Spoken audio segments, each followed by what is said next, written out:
big banks have got to go! Today at Occupy Vancouver, the people move from the eternal process of the General Assembly to the exciting world of direct action. The Run on the Banks action marks an escalation on an occupation that's been busy building infrastructure. This was not an official Occupy Vancouver action, but an offshoot as stated on the Occupy Vancouver's Twitter account.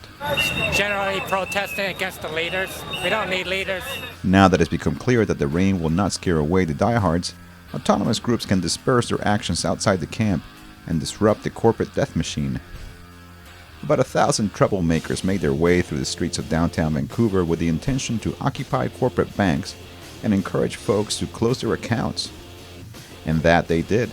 This Royal Bank of Canada branch was the first victim, with about 50 people jamming the lobby while some withdrew their cash. There was a time in probably about 15 years ago where I actually was a bank teller for Royal Bank, and today is the last day that I walked into a branch. Shut down RBC! Shut down RBC!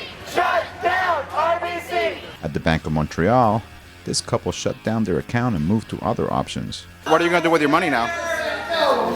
Probably put it in a credit union or co-op. But the cherry on top was the occupation of TD, aka Toronto Dominion Bank, right next to the Vancouver Art Gallery camp. TD is the second largest bank in Canada and the sixth largest in North America.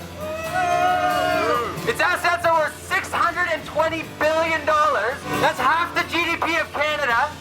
A home stereo was cranked to the max and the people rocked out on top of the teller desk and furniture. An idea was floating around to continue occupying through the night, but the group could not reach consensus, and the process ultimately disrupted the party. It's our choice. It is our choice. If we leave. If we leave. I say we don't.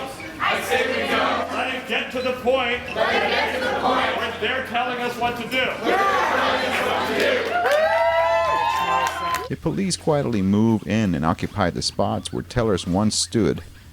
Finally, the group decided to move out en masse and avoid arrest. This action is a much-needed escalation for this movement, and many of those who took part seem to be psyched about the possibility of what comes next. Halloween, anyone? For the Vancouver Media Co-op, I'm Franklin Lopez.